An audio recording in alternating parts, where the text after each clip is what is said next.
You're watching PIX on Politics Daily with Dan Mannarino.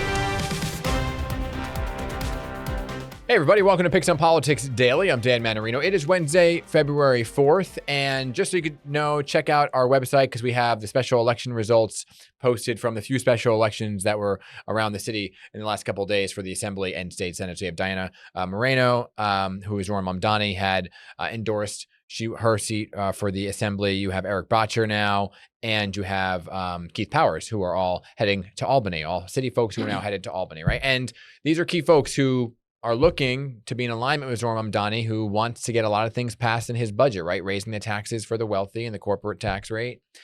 Talked about this $12 billion budget gap. And right here on PIX 11, he came on and said, you know what, I'm going to sign an executive order. We're going to have these chief savings officers. We're going to look for savings in areas of each agency. But it's a big gap, and he knows he has a big task ahead of him. And so I want to talk more about the budget and what it really means for you. So we have Andrew Rein. He is the president of the Citizen Budget Commission joining me now. So great to see you, Andrew. Thanks for having me. There is a lot to talk about, okay? So Mayor Mamdani comes out, gives this $12 billion figure in a budget gap. Eric Adams says that's not true. He blames his predecessors. When you kind of take a look at it, and you look at numbers for a living, what do you make of it, the $12 billion? So the gap is real and it's significant. Our estimate is that it's up to $8 billion, so it's lower than his, although in all fairness, the mayor said he's going to sharpen his pencil and it'll probably come down. But no matter how you slice it, this does not magically disappear. He will have to take action to avert a crisis. Mm-hmm. The other point is the prior administration did obscure and hide this budget gap by under budgeting $4 to $5 billion, meaning they adopt a budget and it's going to spend a certain amount, but it's going to cost a certain amount, but they actually put $4 billion, $5 billion less under budgeting for programs like City FEP's housing vouchers, not in the budget. So it hides the problem, but it doesn't cause the problem. The problem has been caused in the prior administration, but also before, by expanding programs, layering on new programs, and some of them, good stuff, really helping New Yorkers, but without exercising the political will to go into the agencies and find spending that's not actually improving New Yorkers' lives and shrinking it or eliminating it or making government more efficient. So did Eric Adams try to do that with what was called his pegs, his cuts? There was two parts to that. One is he shook out a lot of spending that wasn't really happening anyway and right-sized budget, and that's right. But there was no real restructuring effort going on. So we got rid of some of the money that wasn't going to be spent anyway, but we didn't really go in and shrink spending on programs that wasn't being effective and make government more efficient. Mm-hmm. And here, with all this layering on programs, in the last 3 years, despite Wall Street going gangbusters and revenues doing great, we've spent $2.3 billion more than we've taken in, because our spending is so high we can't afford it, even though last year we had 8.3% growth in tax revenue. So help me understand something, because Zoran Mamdani wants to expand programs. And you're talking about the expansion of programs that kind of led us to this problem, but he wants to expand programs even further. So is that kind of a double-edged sword? It is a two-pronged challenge. Yeah. We can spin back 50 years to New York City fiscal crisis when we tried to have expansive government without minding the fiscal store. And who got hurt? The people we were trying to help. Right. What he's got to do now is solve his budget problem and make significant enough changes so that he both solves the problem and frees up enough money to make more progress on his priorities. Mm-hmm. The governor did him a solid, giving him a head start in childcare, but he wants to do as much as possible, as quick as possible. So he's got to solve that budget gap and hopefully take enough action to then free up some money to make more progress.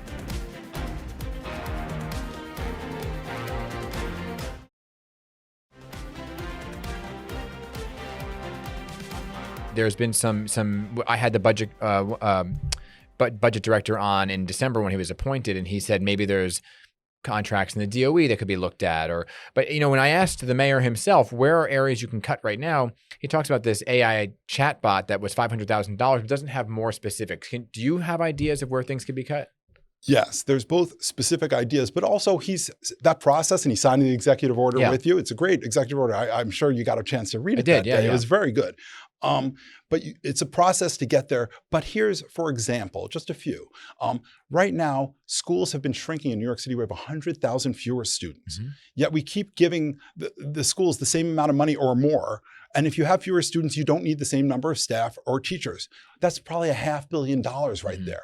We have over 100 separate union welfare benefit funds that each purchase the same kind of stuff that are not consolidated. We think we could save $200 million by consolidating those. And when he goes to Albany for what's known as Tin Cup Day, he can ask the state for relief or exemptions to the class size reduction mandate. It's going to cost him $1 billion, tying his hands. He should run the schools. Albany should not be micromanaging. But this is going to cost him $1 billion, including a lot of money has to go to high-performing schools where some of our best, wealthiest students go to. That's not the way we should be spending our money. Yeah, it should. But, it's one of those things, and I talked to a lot of New Yorkers who were like, well, should Brad Lander have caught this when he was comptroller? Should the city council who does the handshake with the mayor, should they have kind of caught it? Kind of a lot of blame game going of like how we got to this moment. Whose job is it to ring the bell and say, hey, we're headed towards the iceberg? Well, in all fairness, there were at least 12 reports last year from us, from the city and state control, the independent budget office, all saying we were on this. And we've been focused on this pathway at Citizens Budget Commission for 3 years. You saw it. Saying this. Now we have been ringing the bell, and Brad Lander, Mark Levine's press conference was mostly based on Brad Lander's December report, which was an extension of that. And we said this July 22nd of last year.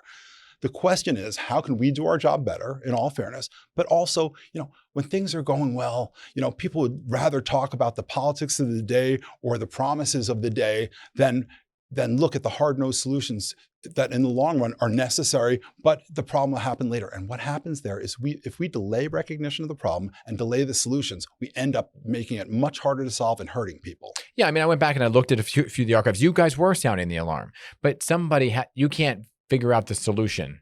You have to pass it off to somebody else who has to then say, okay, well, we're going to address it. And so did the buck fall short on somebody?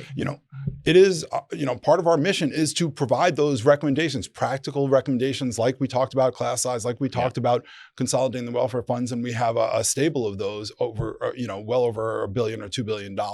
But yes, what that takes is the mayor and the council doing this. Listen, the council also rang the bell on under budgeting, but then they passed the budget that under budgeted. That's what I'm saying. Yeah. The mayor and the council have to come together and be transparent, realistic, and not only think about what New Yorkers need today, but think about the long term. And if you ignore the long term, you end up creating a self-inflicted crisis like we have today.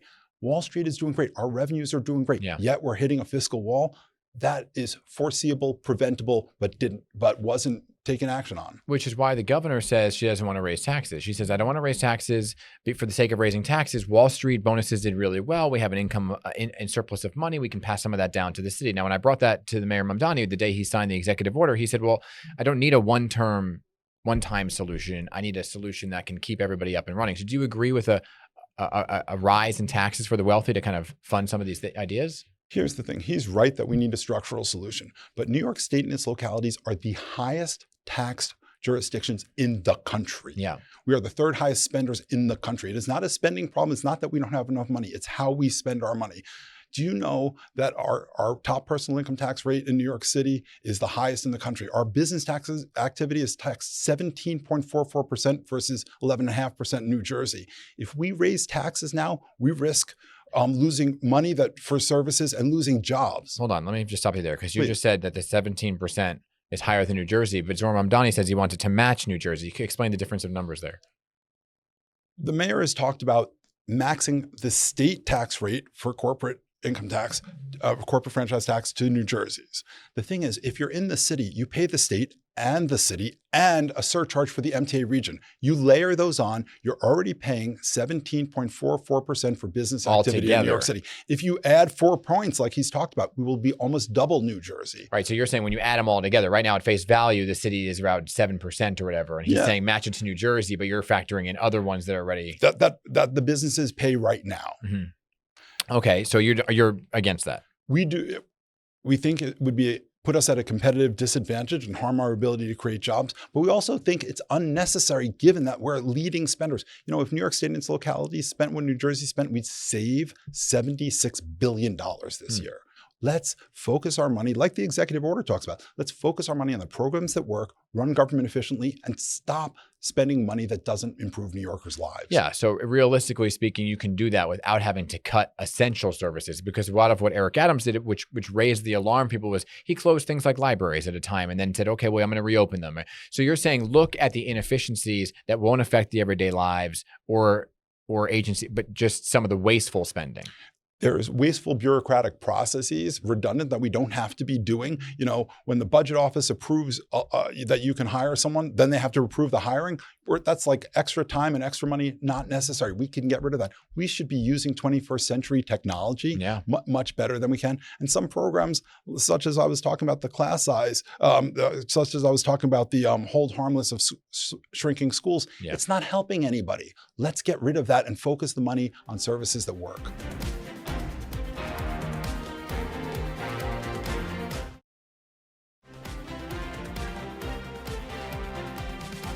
So have you had a conversation with the mayor? I have. Yeah. How did that go? I think it went well. We talked about the fiscal problem, and this was during the campaign. I haven't talked to him since. We talked about the fiscal problems. He asked about solutions, and I'm hoping, given that executive order, that is really on the right track. That's where we should focus our energy. We need to, of course, monitor it to make sure that exercise, which is going to take 45 days, is productive and certainly not performative. Yeah. Some people are saying it was performative for the mere fact that the budget is due February 17th. And he said, well, this is 45 days. So you don't know your end result, but you're presenting something way before. He has to, by law, present a balanced budget. Right. We will see how he does that. We will see if he identifies savings to close it, or if he says, we will identify these savings. He has to present a credible set of estimates on that budget.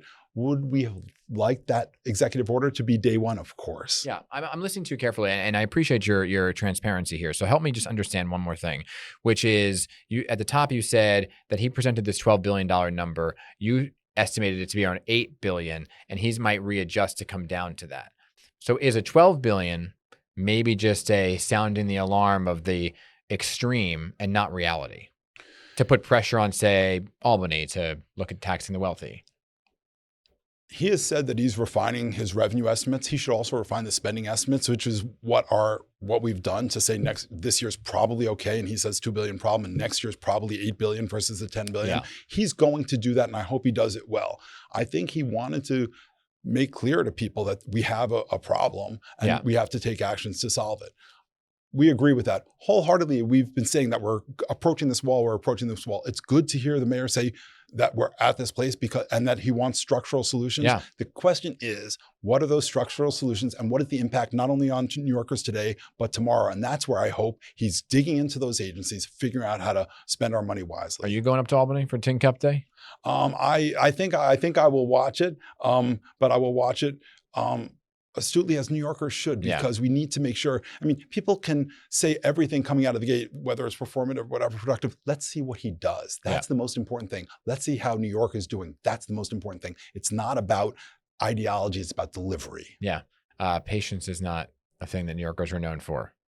But I guess it's one thing we have to exercise a little more this year. A little patience, a little grace, and a long-term vision. Yeah. And I will say the mayor's skills, if he has to make hard choices, I can imagine no one better to explain to New Yorkers why it's worth shrinking some programs so that we can deliver for other programs better. I'd love to hear him talk about that. All right, Andrew, I appreciate you coming on to talk more about this. And I want to talk to you more because you're fascinating to talk to. You know all the nitty gritty details of everything. Good to see you. Anytime. Thank you. All right, everybody. And don't forget PIX on Politics this Friday. We're going to be talking one-on-one with the new DOT Commissioner, Mike Flynn. So send me your questions for Mike. All right. And we're also talking to Jersey City Mayor James Solomon. They had the ICE operations unfolding there in Jersey City, where one of his city council members confronted ICE, asked them for a warrant, and he told that city councilman, "You don't need one, bro." So we're going to talk to him about what exactly is being done in Jersey City to protect residents there. All this Friday on PIX and Politics, and our question is involving ICE and whether or not you feel safe. So look for our Henry Rossoff. He'll be on the streets looking to talk directly to you. But in the meantime, I'll see you back here tomorrow.